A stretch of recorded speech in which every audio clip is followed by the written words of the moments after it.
우리 한 번 더 이렇게 인사합니다. 와서 보라고 초청하세요. 인사죠. 네, 오늘 설교 제목은 와서 보라 사랑의 초청입니다. 우리는 예수를 구주로 믿음으로 영생 얻은 줄로 믿습니다. 그런데 나 혼자만 영생 얻으면 안 되잖아요. 그렇잖아요. 내 주변에 죽어가는 영혼들에게 이 예수를 전하는 게 얼마나 중요해요. 근데 우리 직접 전하지 못하니까 어떻게 할 것인가 오늘 말씀을 통해 함께 들으면서 은혜를 나눴으면 좋겠어요. 지난주 오후 목장 예배 후에 전도 부흥위원회가 모였거든요. 전도 성장 부흥회에서 지역사회들을 어떻게 전도할 것인가라는 그런 질문을 했을 때 전체 요약된 것이 있어요. 그래서 제가 여러분에게 알려드리겠습니다. 자, 네 가지를 띄워주시기 바랍니다. 처음에 3월부터 수요일까지 수요일날 전도하는데 3월부터입니다. 수요일날 전도하는데 빈대떡, 호떡 또는 니트 판매 등등 해서 힐링하우스를 소개하자 차봉희 사모님 의견을 내는 거라 이거 3월 시작됩니다. 3월부터 목장에 돌아가며 목장 예배 시간 한 목장씩 나가서 노방 전도하기 방본 목장에서 연구하는 겁니다. 신영 집사님이 이건 의견을 낸 건데 이것도 그대로 진행하기로 했습니다. 그리고 각 기관 단톡으로 효과 있는 전도 아이디어 수집하는 거 손 장로님이 얘기했어요. 그래서 아이디어 수집해가지고 서로 나누고 또 먼저 간 분들 하니까 어느 장소 좋다 어디인지 모르잖아요. 그러니까 어디 가니까 사람들이 많다 이런 정보를 나누면서 우리가 노방 전도를 시작하는 겁니다. 그리고 네 번째는 광진구 지역 홍보 구청 홍보지나 주님센터 아니고 주민센터. 네. 저는 길 가다가 설렁탕 보면 성령탕으로 보는 사람이니까. 그래서 야 성령탕 있다. 그냥 잘 봤어요. 네, 잘못 타입했어요. 주민센터입니다. 홍보지 카톡이나 당근으로 이렇게. 그래서 손아름 집사가 이건 얘기한 겁니다. 그래서 저는 이런 거 잘 모르겠어요. 그래서 아는 분들을 이렇게 해서 홍보를 하고 제가 이제 주민센터라든가 또는 저기 구청의 관계자들하고 소통하면서 이렇게 우리 교회를 홍보할 수 있는 거, 힐병하서 홍보할 수 있는 것들을 좀 알아보려고 합니다. 혹시 여러분은 누구한테 초청을 받아본 적이 있나요? 형식적 초대가 아니라 너 꼭 왔으면 좋겠다는 진정한 마음이 담긴 초청 말입니다. 네가 와야 이 자리가 빛나 이런 말입니다. 저는 지난 동료 목사로부터 친구로부터 초청을 받았습니다. 요즘 식사를 초대하는 분들이 몇 분 있는데 제가 다 죄송하지만 사양을 했습니다. 이유는 제 목 컨디션 때문입니다. 제가 바깥 바람을 제대로 안 쐬는 게 좋아요. 저는 요즘 제가 안 하던 마스크를 계속 쓰고 다니거든요. 그리고 말을 많이 하지 말아야 됩니다. 방법은 없어요. 말하지 않아야 회복이 됩니다. 근데 제가 말을 쉬질 못하잖아요. 지금요. 계속. 그래서 따뜻한 봄에 만나기로 죄송하지만 미뤘어요. 제가 그 목소리 딱 들어보면 아니까 왜 그러냐고 해서 이것 때문에 제가 좀 만나는 걸 좀 꺼려한다. 그래서 좀 회복된 다음에까지 좀 다음에 식사하자. 다 미뤘습니다. 여러분 인생에서 사람끼리 만남, 교제는 대단히 중요한 겁니다. 그런데 만남 중에서 가장 소중한 만남은 예수님과의 만남인 줄로 믿습니다. 특별히 예수를 알지 못하는 사람에게 예수를 만나도록 주선하는 일은요, 이 세상에서 가장 귀하고 소중한 일인 줄로 믿습니다. 그런 사람이 오늘 본문에 등장합니다. 먼저는 예수님이십니다. 다음은 베드로와 안드레와 한 동네 사는 벳세 사는 빌립이라는 사람입니다. 요한은 빌립이 가장 잘 아는 친구인 나다나엘을 초청하며 일어난 사건을 오늘 본문에 기록하고 있습니다. 오늘 본문에서 특히 눈에 띄는 두 단어가 있는데 하나는 나를 따르라 그리고 와서 보라는 단어입니다. 그럼 지금부터 오늘 본 말씀을 통해서 하나님 주신 교훈이 무엇인지 함께 살펴보면서 은혜를 나누도록 하겠습니다.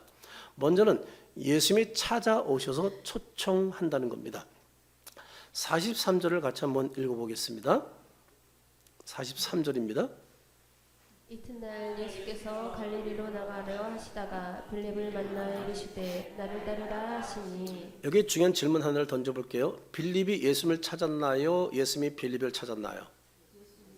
네, 분명하죠. 예수님이 빌립을 찾아오셨습니다. 그리고 부르셨습니다. 이것이 바로 성경 전체를 관통하는 권사의 방향입니다. 기독교는 내가 하나님께 가라가 아닙니다. 하나님이 너에게 오셨다라는 사실입니다. 성경은 인간이 하나님을 찾아가 올라간 헌신의 이야기가 아닙니다. 하나님이 인간을 찾아 내려오신 사랑의 이야기입니다. 삭개오도 예수님이 찾아가신 겁니다. 감옥의 간수도 예수님이 찾아간 겁니다. 여러분 이 시간 우리가 예배 자리에 있는 것도 이 시간 말씀을 듣는 것도 우연이 아니라 하나님의 부르심 덕분인 줄로 믿으시기 바랍니다. 우리가 하나님을 선택한 것은 내가 선택한 것 같지만 사실은 하나님을 먼저 사랑하셔서 부르셨다는 사실을 기억하고 그 감격 속에 살아가는 여러분 되기를 주의 이름으로 축복합니다. 이것이 하나님의 사랑의 시작입니다. 이사야서 43장 1절을 우리 한번 같이 읽어보겠습니다. 야곱아 너를 창조하신 여호와께서 지금 말씀하시느니라. 이스라엘아 너를 지으신 이가 말씀하시느니라. 너는 두려워하지 말라. 내가 너를 구속하였고 내가 너를 지명하여 불렀나니 너는 내 것이라. 네, 하나님이 야곱 즉 이스라엘을 선택했습니다. 그 하나님은 저와 여러분도 선택한 줄로 믿으시기 바랍니다. 예레미야 1장 5절도 우리 한번 같이 읽어보겠습니다. 내가 너를 모태에 짓기 전에 너를 알았고 내가 배에서 나오기 전에 너를 선별하였고 너를 여러 나라의 선지자로 세웠노라. 네, 우리가 태어나기 전에 모태에 있을 때부터 지었대요. 얼마나 감동이에요. 배에서 나오기 때문에 남녀로 성별했대요. 예레미야 선지에는 선지자로 선택한 분이 누구라는 거예요? 하나님이라는 것을 말하고 있어요. 예레미야를 여자가 남성으로 선택한 것도 누가 했다고요? 하나님이 했다는 거예요. 그래서 성전환 수술하면 안 되는 거예요. 이제 이 설교도 언제까지 할 수 있을지 모르겠어요. 지금 차별금지법 통과되면 이 설교 못합니다. 그리고 동성애 하지 말아야 된다 못합니다. 그러면 제가 벌금 내고 구속될 수 있습니다. 그래서 우리가 차별금지법을 반대되는 거예요. 이걸 잘 모르는 사람은 거기에 휩쓸려 기독교까지도 휩쓸려가지고 그걸 찬성하는 사람이 있어요. 큰일 납니다. 그럼 앞으로 성경대로 설교 못하는 시대가 오기 시작합니다. 요한복음 3장 16절을 우리 한번 같이 또 읽어보겠습니다. 3장 10절입니다. 하나님이 이 그 아들을 세상에 보내신 것은 세상을 심판하려 하심이 아니요 그런 말만 세상의 구원을 받게 하려 하심이라. 자, 하나님이 세상에 보내신 이유는 뭐라고요? 우리를 심판하려는 것이 아니다. 뭐라고요?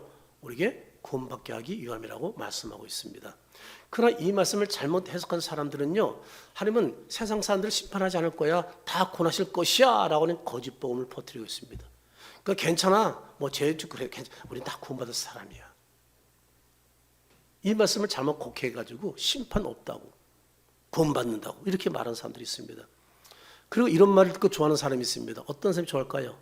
예수 믿다가 실족하거나 예수 믿다가 타락한 사람들, 그리고 죄 짓고 사는 사람들 너무 좋죠.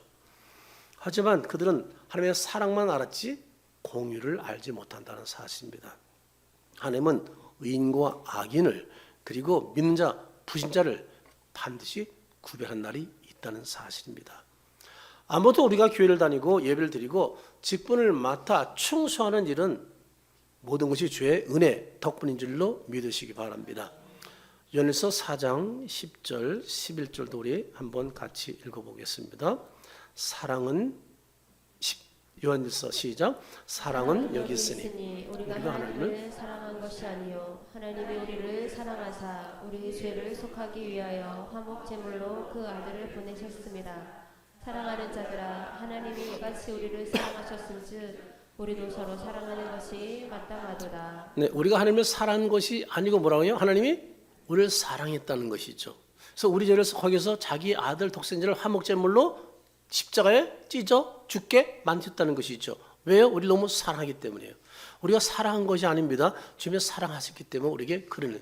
부모가 자식이 사랑해서 아닙니다. 그거 몰라도 부모는 자식을 위해서 목숨 바칩니다. 그냥 그래요. 그를 위해서 내가 먹고 싶은 거 참고 안 먹고 자식이 주는 게 부모 사랑 아니겠습니까? 하나님 우리 너무 사랑하기 때문에 너무 사랑하셔서 자기 아들 독생자까지 주셨다는 것을 여기서 말씀하고 있습니다. 그런데 이렇게 말합니다. 이것이 사랑하셨은즉 너희도 어떡하라고요? 서로 사랑하라고 말하고 있습니다. 교회 여러분, 우리가 사랑하기 전에 먼저 사랑하셨고 예수님이 우리가 찾기 전에 예수님을 먼저 찾아오셨다는 것을 잊지 마시고 여러분 서로 사랑하기를 축복합니다. 두 번째, 관계를 통해서 초청합니다. 45절을 우리 같이 또 읽습니다. 빌립이 나다나엘을 찾아 이르되 모세가 율법에 기록하였고 여러 선지자가 기록한 그 일을 우리가 만났으니 요셉의 아들 나사렛 예수니라. 빌립은 예수를 만나자마자 혼자만 알고 있지 않고 곧바로 누구를 초청합니까? 나다나엘을 찾아가 초청합니다. 45절 중반절 보세요.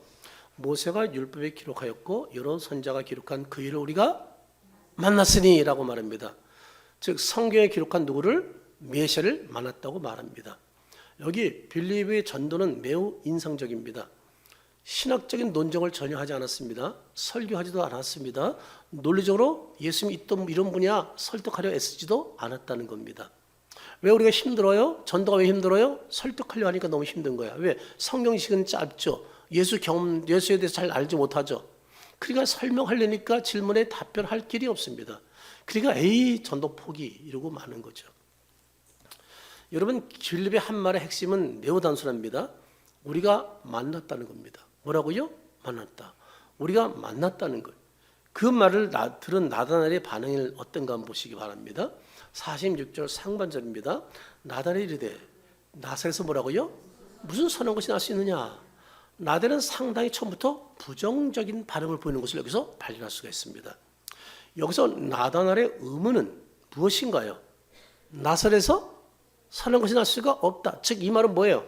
메시아가 나사렛에서 태어날 수가 없다는 것을 여기서 말하고 있는 겁니다.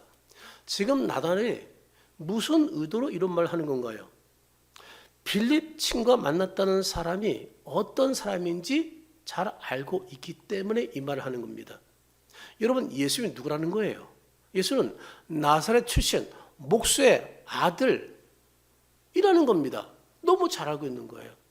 그리고 나사렛에는 메시아가 태어날 수가 없다는 것도 알고 성경적으로 지금 대답하고 있는 겁니다. 이런 걸 보면 나사렛에서 두 가지 추론을 할 수 있습니다.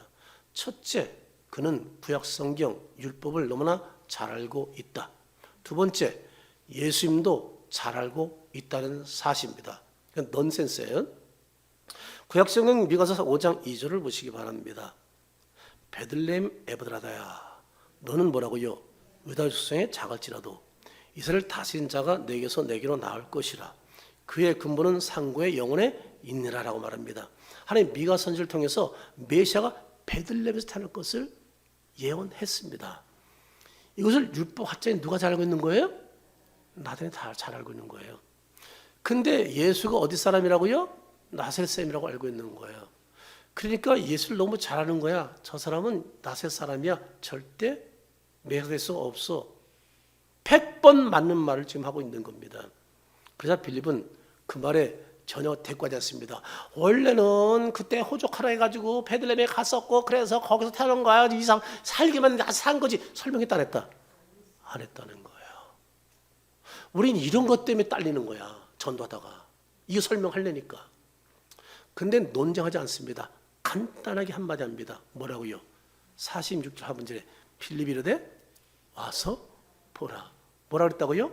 와서 보라. 와서 보라 하고 말합니다. 빌립은 나들과 논쟁이 아닌 초청을 하는 것을 보게 됩니다. 와서 보라고. 강요가 아닙니다. 자기 경험으로의 초대입니다. 이 말 한마디가 굉장히 중요합니다. 왜냐하면 하나님은 데려오는 사람을 통해서 일하시기 때문입니다. 그러므로 우리는 데려오는 한 사람 되기를 축복합니다. 교회 처음 오게 된 사람들 60-70%가 지인의 진솔한 초대 때문에 교회에 나오게 되었다고 말하고 있다는 사실입니다. 저도 농협팀에서 오피란 선수, 최영식 선수를 전도해서 교회에 데려갔습니다. 나중엔 버스 3번씩 타고 멀리 다니니까 나중엔 안 나오게 됐어요. 그래서 제가 이제는 교회를 안 가고 가까운 교회로 수요일 날은 갔습니다. 그 동네 밑에, 산 넘어서 밑에. 그래서 그 교회를 같이 데려갔어요. 제가는 열심히 교회를 데려갔습니다. 그랬더니 결국 예수 믿게 되었고 할례 프로축구대회에 같이 가게 되었고 그리고 지금도 믿음을 지키고 하나님 선교사가 되지 않았습니까? 그렇게 됐습니다. 제가 한 일은 뭐라고요? 그냥 교회 데리고 간 겁니다. 물론 중간에 쉬기도 했습니다.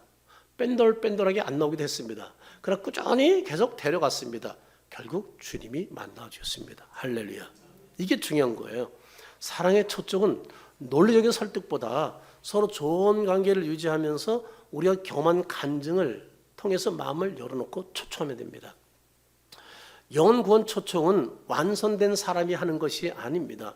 주님의 사랑과 은혜를 맛본 사람이 하는 겁니다. 나는 교회 다니면서 너무 기뻐, 너무 행복해, 너무 즐거워. 제가요, 막 노방정도 하고 막 그냥 버스 안에서 차만 타면 이 불이 붙으니까 얘기하고 싶은데 제가 그 당시에 내성적인 성격에도 불구하고 예수님이 와서 불 붙으니까 이 가만히 못 있는 거예요. 옆에 사람한테 모르는 사람한테 막 제가 농협대까지 들어가면서 버스 타면 가면서 막 그냥 아이 이제 아주머니 예수 믿어야 돼요. 내 예수 믿어 얼마나 좋은 행복해. 막 이러면서 전도했던 기억이 있거든요. 그 앞뒤도 안 맞는 거 그냥. 근데 내가 너무 행복하니까 막. 근데 그 말 듣고 사람들이 나도 교회 갈게요 그러더라고. 이게 참 중요한 것 같아. 그냥 막 그냥 나 예수 믿고 막 행복한 모습 보여주는 거야. 여러분 우리 가족이 모이잖아요. 가족이 모이는데 예수 믿는 제일 찌질해. 에이 인생이 이렇고 저렇고. 여러분 그런 사람 보고 교회 가고 싶다 안 가고 싶다? 당연히 안 가지. 근데 쟤는 제일 가난하고 별 것도 없는데 뭔가 신바람 나고 늘 기쁘고 즐겁고 행복해 보여. 그러면 뭔가 궁금해지잖아요. 이게 중요한 거거든요. 매일 운동하고 피곤한데 매일 교회 성경 들고 매일 뛰어가는 내 모습 보고 사람들이 쟤 왜 저런지 모르는 거예요. 근데 거기에 변화가 있잖아요. 사람들이. 그리고 따라오잖아요. 그래서 제가 농협당을 다니면서 많은 분들이 교회 나왔어요. 세만안교에서도 교회 나오고 농협 저기서 그 큰 충영교회도 나간 사람도 있고 얼마나 참 나중에 보니까 많은 분들이 교회를 나와 다니게 됐더라고요. 얼마나 참 감사한지 몰라요. 그래서 우리는 뭐예요? 그냥 와서 보라고 초청을 하면 된다는 겁니다. 교회 여러분 좋은 관계가 초청의 효과가 있음을 기억하고 이거 좋은 관계를 잘 유지하면서 와서 오라고 초청 여러분 되기를 주의 이름으로 축복합니다. 세 번째 생각까지 아시면서 구원으로 인도하십니다. 우리 47절을 같이 읽어보겠습니다. 예수께서 나다나엘이 자기에게 오는 것을 보시고 그를 가리켜 이르시되 보라 이는 참으로 이스라엘 사람이라 그 속에 간사한 것이 없도다. 예수님 전지하신 분이신 걸 우리 알고 있죠. 나들의 성품도 너무나 다 알고 계셨습니다. 우리 시편 139편 1절 2절도 한번 같이 읽어보겠습니다. 여호와여 주께서 나를 살펴보셨으므로 나를 아시나이다. 주께서 내가 앉고 일어섬을 아시고 멀리서도 나의 생각을 밝히 아시오며. 네, 뭐라고요? 주께서 나를 살펴보셨다는 것이요. 나를 알고 있다는 것이죠. 주께서 내가 심지어 앉고 일어서는 것까지 아신대요. 멀리서도 나의 생각까지 밝히 알고 있다는 거예요. 우리가 그런 분을 생각할 때 두렵기도 하죠. 와, 내 생각 다 알고 있지만. 그럼에도 불구하고 우리가 연약함에도 불구하고 사랑하신다는 게 얼마나 고맙고 감사한 거예요. 우리를 포기하지 않는다는 거잖아요. 한 번 선택 영원한 선택이라는 거잖아요. 그게 얼마나 고맙고 감사한지 말이죠. 창조주 하나님 우리의 모든 것을 알고 계십니다. 심지어 목까지 우리 마음의 생각까지 다 아신 하나님이십니다. 그런데 예수님도 마찬가지입니다. 누가복음 5장 22절 상반절 보면 예수께서 뭐라고요? 그 생각을 아시고라고 말씀하고 있어요. 예수님이 누구예요? 성자 하나님이셔요. 모든 걸 다 아시는 분이에요. 사람의 생각까지 다 아신다고 분명히 말씀하고 있습니다. 예수님은 나달에 다가올 때에 그가 어디에서 오며 무슨 색을 갖고 오는지까지 다 알고 있었다는 사실입니다. 예수님은 나달에 앞에 섰을 때 이렇게 말씀하십니다. 37절 하반절입니다. 이는 참으로 뭐라고요? 이스라엘 사람이라 그 속에 뭐가 없다고요? 간사한 것이 없도다. 그러니까 너무 좋게 보는 거예요. 그리고 그런 사람이니까 그렇게 얘기하는 것이죠. 나들이 깜짝 놀라서 묻습니다. 48절 상반절입니다. 아니 어떻게 나를 아시나이까? 라고 묻습니다. 이 질문에 예수님이 대답하는데 더 놀랍니다. 그 대답에 48절 하반절입니다. 예수께서 뭐라고 대답했다고요? 필립이 너를 부르기 전에 내가 무화과 나무 아래에 있을 때 보았다고 말합니다. 예수님이 그 현장에 없다는 거 알고 있거든요. 근데 자기를 봤다는 게 깜짝 놀랍니다. 여기서 무화과 나무 아래는요 무수한 잎이 있는 그늘입니다. 거기서 보통 랍비들이 또 율법학자들이 거기서 성경 읽고 연구도 하지만 하나님께 기도하면서 묵상하는 장소가 바로 무화과 나무 아래입니다.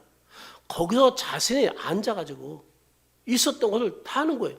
그래서 나단이 예수를 만나기 전에 율법을 연구하면서 메시아를 기대하면서 거기서 하나님을 묵상하고 있었던 것을 다 알고 있었다는 거예요. 깜짝 놀란 겁니다. 그래서 나들은 자기의 속마음을 다 알고 계시는 예수님 말씀에 깜짝 놀라면서 곧바로 얘기할 것도 없어요. 양신하고 고백합니다. 49절 하반절 보세요. 뭐라고요? 랍비여 당신은 하나님의 아들이시여 당신 이스라엘의 임금이로소이다. 곧바로 신앙 고백합니다. 그래서 예수 50절 하반절에 말합니다. 내가 너가 나무의 아래에서 보았다므로 믿느냐? 이보다 더 큰 일을 보리라 라고 말씀합니다. 여기서 더 큰 일은 무엇을 말하나요? 바로 그 밑에 답이 나옵니다. 51절입니다. 같이 읽어보겠습니다. 또 이르시되 진실로 진실로 너에게 이르노니 하늘이 열리고 하나님의 사자들이 인자 위에 오르락내리락 하는 것을 보리라 하시니라. 여러분 이 말씀을 딱 읽는 순간에 창세기 28장에 야곱의 사닥다리가 생각나지 않나요? 오르락내리락 하는 거? 이 말씀의 의미는 무엇인가요? 야곱의 꿈에서 하늘과 땅을 뭐가 연결한 걸 봤어요? 사닥다리가 연결된 걸 봤어요. 근데 이제는 인자이신 예수님이 하늘과 땅을 연결할 뿐이라는 것을 예고하는 말씀이에요. 여기서 하늘이 열리고 라는 말씀은 예수님의 죽음과 부활을 통해서 예수님 자신이 하늘과 땅, 즉 하늘과 죄를 연결하는 구원의 통로가 되었다는 것을 선포하고 있는 겁니다. 그러므로 우리는 예수님을 통해서 하나님과의 관계가 회복되었고, 아멘이죠. 예수님을 통해서 하나님의 자녀가 되었고, 아멘이죠. 그럼요, 영원한 생명을 얻게 된 줄로 믿으시기 바랍니다. 이처럼 하나님의 구원은 와서 보라는 초청으로 시작됐지만 예수님을 만났다는 증언을 통해 예수 소문은 더 널리 퍼지게 되었습니다. 여기서 중요한 포인트는 예수님은 나단 아래 겉모습만 본 게 아니라 그의 숨겨진 자리, 혼자 있었던 자리, 마음의 생각까지 다 보였다는 겁니다. 주님이 여러분이 기어 와서 눈물로 기도하는 것, 골방에서 기도하는 것, 가정에서 남몰래 외롭게 주님을 향해서 부르짖는 것 다 보시고 있는 것을 믿으시기 바랍니다. 심지어 피곤하고 지쳐서 누워서라도 잠들기 전에 주님 고민하는 것 주님이 다 알고 있다는 것을 기억하시기 바랍니다. 우리는 절대로 외로운 사람이 아니에요. 왜? 주님이 나의 모든 것을 아시고 우리를 지키시고 인도하시기 때문이에요. 우리는 그 은혜 때문에 오늘도 승리한 줄로 믿습니다. 예수님 나단의 자세에 대해서 부정적인 마음을 가진 것도 다 아셨습니다. 그러나 예수님은 거절하지 않으십니다. 예수님은 나단이 자신을 하나님의 아들이시여 당신은 이스라엘 임금이로서다라고 고백할 때까지, 신앙 고백할 때까지 주님은 친절하게 다가서서 계속 말씀해 주신 분이십니다. 여기서 이스라엘의 임금이로서이다라는 고백은 예수 메시아로서 우리 죄를 위한 화목 제물이 되실 뿐만 아니라 우리가 개인적으로 복종하고 섬겨야 할 절대 권력자 왕이라는 고백인 겁니다. 여러분, 우린 예수님을 하나님의 아들이시여, 아멘이죠?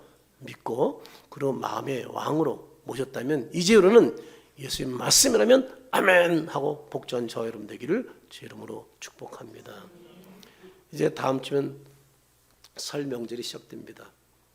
우린 좋든 싫든 부모와 형제 자매들 또 친척들을 만나게 될 겁니다. 참 제가 늘 부탁드리는 거예요. 설 명절에 제발 다른 사람보다 좋은 선물 갖고 가십시오. 5만 원 셌으면 생각했으면 7만 원짜리 사고 하고 8만 원에서 10만 원 사고 하십시오. 늘 제가 여러분 말씀드린 거잖아요. 뭔가 구별된 게 있었잖아요. 여러분 2만 원, 3만 원 아낀다고 절대나 부자 안 돼요. 2만 원 아낀다고 절대 그지 안 돼요. 가난하지 않아요. 그래서 이왕 주는 거 좋은 거 주라고 그러잖아요. 그러면서 가서 인사하고 그리고 남보다 성실하게 섬기세요. 조금 움직이면 돼. 남 100보 움직일 때 110보 움직이면 티나는 거야. 여러분 감독이요. 안 보는 다 보고 있어요. 새벽 4시에 손흥민이가 어디서 운훈련하는 게 떴더라고요. 저 읽어보지 않았지만 시간이 없어서. 그것을 또 기자가 보고서 새벽 4시에 찍으러 가는 사람도 대단한 사람이야. 새벽 4시에 운동, 그거 뭐예요? 자기 관리하는 거야. 새벽 4시에 보통 유럽 사람들 안 일어나요. 근데 한국 사람은 제가 예전에 새벽 5시만 일어났거든. 4시 반 일어났거든요. 운동하기 위해서. 기차가 오기 전에 운동해야 되니까. 그렇게 운동하다 보니까 제가 나중에는 제일 못한 사람이 팀에서 1등이 되더라고요. 남보다 다른 게 있는 게 참 중요한 거예요. 주님이 기억하도록 말이죠. 그래서 우리 설 명절에 그래도 조금 더 눈두덩 띄는 게 중요한 거예요. 근데 그분이 맞아 그 자녀가 또는 그 친척이 다 그렇게 한 다음에 떠나가면서 마지막에 꼭 교회 한번 가세요. 그렇게 확 와닿잖아요. 근데 뺀돌뺀돌 대고 제일 현찮은 선물 갖다 주고 그러면서 갈 때 교회 꼭 나가세요. 니나 잘 믿어라. 그러겠어 안 그러겠어요? 그렇잖아. 그러니까 우리가 예수 믿으면서 이런 게 십자가 지는 거야. 이런 게. 좀 더 한 걸음 움직이면 되고 좀 더 관심 가지면 되는 거예요. 그럴 때 복음의 효과가 있지. 그렇잖아요. 그래서 효도 열심히 하고 막 용돈 막 주고 그러고서 얘기해야 효과가 있는 것이지. 가족에 제일 뺀돌뺀돌 대고 제일 효도 안 해. 그런데 입만 살았어. 누가 예수 믿겠어요. 저는 이 전략을 너무 잘 써가지고 전 가족 구원을 이뤘으니까 이 전략 써보라니까요. 여러분, 우리가 설명제 할 일은 빌전 좋은 관계를 유지하는 것이고 아멘이죠. 와서 보라고 초청하는 것입니다. 우리 교회든 다른 교회든 상관없습니다. 교인대로 예수님이 계신 교회 예배자로 초청할 때 그 다음은 주님이 일하신다. 아멘이죠. 그러니까 여러분, 기독교 신앙의 시작은 결단이 아니라 초청입니다. 다 받고 오라가 아니라 와서 보라입니다. 완벽해져라가 아니고 나를 따르랍니다. 아직 가족이나 친척, 친구, 이웃들 믿음이 없는 분이 계신가요? 오늘 본문에서 말씀합니다. 와서 보라고. 내가 만난 예수님을 한번 와서 보세요 라고 말하는 겁니다. 자, 한번 다 같이 한번 해볼까요? 내가 만난 예수, 시작. 내가 만난 예수님을 한번 와서 보세요. 다 같이. 당신은 그 누군가의 빌립. 아멘입니까? 그럼요. 옆 사람에게 당신은 누군가의 빌립입니다. 시작. 아멘이죠. 여러분 그런 사람 살길 바랍니다. 네, 참 여러분 얼굴 표정 보니까 아유, 먹고 살기 힘들고 세상에 선물 좋은 거 살아가느냐 거기서부터 벌써 눈빛이 조금 흐려졌어. 딱 보면 알잖아. 그때 눈빛이 바짝바짝 빛나야 되는데 지금 너무 힘든 세상을 살잖아요. 근데 그래 되는 거예요. 이것이 우리가 하나님의 권사에게 동참하는 사랑의 초청입니다. 예수는 우리가 그 누군가를 사랑으로 초청해 오기를 기대하고 계십니다. 우리 가족 한 사람, 이웃 한 사람, 친구 한 사람, 그 한 사람을 예수 앞으로 데려오는 순간 예수는 그 만남 속에서 일하신다는 사실을 말입니다. 우리 교회 청년이 이사신방을 부탁했어요. 그래서 이사신방, 청년들 같은 이사신방 별로 잘 부탁을 하는데 그래서 제가 이사신방을 갔습니다. 신방 예배를 마치고 저를 식당으로 초청하더라고요. 근데 식당을 가는데 돼지갈비를 먹는 곳이에요. 아마 신방 전에 지역에 있는 맛집을 다 찾아봤나 봐. 그 자기가 찾아보고 여기면 목사님 모시기 좋겠다고 모신 거예요. 신경 써가지고 선택한 곳이었습니다. 그래서 저는 별로 기대하지 않았습니다. 왜요? 제가 돼지와 좀 친하지 않는 식성 때문이었습니다. 별로 기대하지 않았습니다. 근데 식당에 들어가서 음식 나오는 거 보고 깜짝 놀랐습니다. 먹어보고 더 놀랐습니다. 밑반찬도 고급스럽게 나오지만 두꺼운 고기인데 저는 돼지갈비라서 그냥 비계 막 섞인 건 줄 알고 바로 처음부터 걱정했거든요. 살로만 두꺼운 거로 했는데 탁탁 잘라주는데 어머, 제가 소고기 안심 먹는 것처럼 살살 녹는 거 있죠. 너무 맛있게 먹었어요. 제가 깜짝 놀랐어요. 왜요? 너무 맛있어서 기대 안 했거든요. 놀란 사실은 5년 전에 거길 갔는데 지금도 제가 거기를 사람들에게 소개하고 저도 가끔 거기를 찾아간다는 사실입니다. 그리고 우리 교인들 소개했더니 어떤 분은 거기서 칠순잔치까지 했습니다. 음식 맛은 설명으로 되는 게 아니라 먹어봐야 알 수 있는 것처럼 신앙도 마찬가지입니다. 빌립은 예수님을 설명하러 하지 않고 예수 음식점으로 초대했다는 사실입니다. 믿음은 만나서 맛을 볼 때 생기는 법입니다. 기억하세요. 영혼구원은 설명이 아니라 초청이고 믿음은 논쟁이 아니라 만남이라는 것을 말입니다. 한 권사님이 이런 간증을 합니다. 그동안 나를 전도라고 애쓴 적이 없습니다. 그냥 이번 주만 한번 같이 가달라고 해서 갔다는 거예요. 그런데 제가 이렇게 권사가 됐고 제 인생이 되었습니다 라고 고백해요. 하나님은 전도를 통해서 사랑을 바꾸시지만 그 시작은 언제나 관계로 인한 예수님과의 만남이었다는 사실입니다. 사랑하는 성도 여러분, 우린 새해 예수님이 기뻐하시는 한 영혼을 전도하기 위해서 한 영혼 목표 갖자 말이에요. 전도하기 위해서 와서 보라, 와서 보라, 와서 보라고 초청할 수 있는 믿음의 사람이 되기를 주의 이름으로 축원합니다.